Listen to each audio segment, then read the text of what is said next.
times create weak people. Weak people create bad times. Bad times create strong people. Strong people create good times. My whole thing is leaders anticipate, losers react. If you can anticipate what's coming, you can really take advantage. If you wait till it hits you, you're in trouble. The biggest problem people have is they think they're not supposed to have any. Problems are the fuel for growth. It's like if you don't have any problems, you're either a liar or you might call them challenges. It feels better. I understand that. Anybody who doesn't have problems is either totally asleep at the wheel or they don't have much of any kind of a life. But then there's fulfillment. And fulfillment is living what you're made for. Is it a lack of confidence? No, it's a lack of mission. I like winning. I like being the best at what I do, so I'm not going to settle for less than that. Why would I? Michael Jordan making 1,000 shots before you take a break.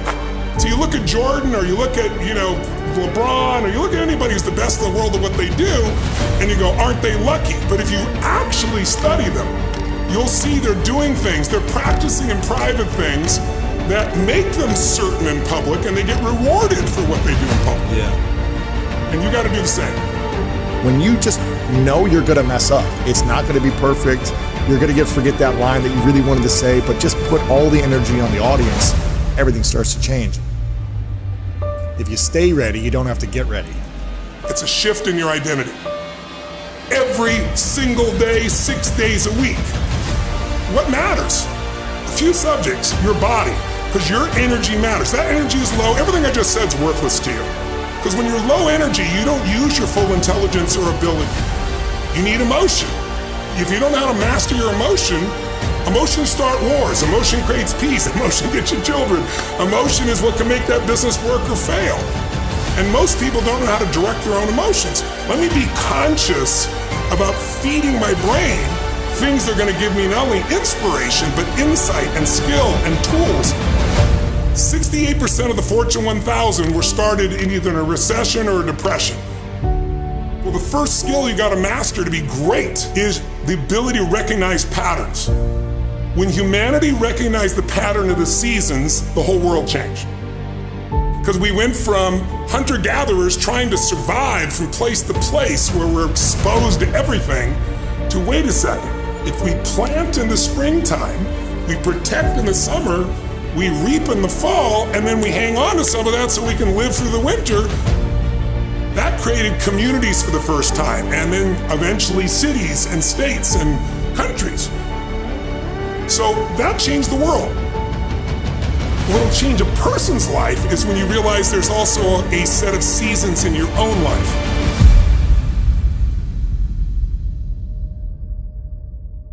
And so think of it this way, 0 to 21 is springtime. Things are easy to grow in springtime. You don't have to do that much. Growing as a kid happens naturally. But overall, life is supporting you. It's sending you, teaching you, sharing with you. Now, when you get from 21 to 41 or 22 to 42, whatever range you want to talk about, you now are in the real world. And now you go test what you learned in your springtime. So you start to learn, test, figure out what's real. And it's an important stage of life. 42, 43 to 62, 63 is the power of your life. If you worked hard in the spring and the summer, and you put yourself out there and you planted, it's a reaping time. It's a time when you really become a leader. And then if you're lucky, you go from 63 to 83 and maybe 83 to 103, and you have an extended final season of your life where you get to be the mentor, you get to share. You get to make a difference. And maybe towards the end of your life, people look out for you again after you looked out for everybody else. That's kind of the cycle of life. What if you're born in 1910? World War I ends, the world looks like it's a great place, new technology, cars, radio, and then what happens? An explosion of abundance, the roaring 20s, and so you're a kid, you're 14, 15 years old, and you're like, I can't wait to get a car, to go. But what happened when that person hit the next stage of life at 19, 20, 21 years old? As they came of age, it's 1929. And suddenly, people are jumping out of buildings, total depression, Dust Bowl, nobody's got jobs. It looks horrific, and it was horrific. But did they get a break? No, when they turned 29, it's 1939. It looked like the whole world was gonna end. Hitler was sweeping across Europe, bombing London. It literally looked like the world as we know it was over. This is what gives me great optimism for everyone watching here. Winter's not forever. No pandemic lives forever. Everything changes and everything ends. And the good news about winter is it's always followed by springtime. What follows the night? The daytime. What a cool way to set it up if you were God or the universe. The first thing I do every single morning is I go in freezing cold water. And when you jump in, it never feels good to go in, but getting out, you feel incredible. But I do it for a different reason. I do it to train my brain to say, when I say now, it means now. When I say go, we go. I don't stand there because it's cold and go maybe in a minute when I'm ready. But I always do it because I've trained my brain, this is how we work. And if you train your brain to do that every single day, then it'll do it on the more difficult and important things in life. But the essence of it is, I change my body radically, and I do 3 things to make sure that my brain is primed. And what I mean by primed is, most people think their thoughts are their thoughts, Lewis, and you and I know better. Most people just don't understand that you are being primed all the time, and unless you prime yourself, you're gonna be primed by the environment. So I wanna take control of my brain, so I do 3 quick things. 1, I take 3 minutes of those 10 minutes, after I've changed my body, and I focus on 3 different events in my life that I'm grateful for. I usually pick 2 big ones and 1 small one. It could be as simple as a smile on my daughter's face, and it changes your biochemistry.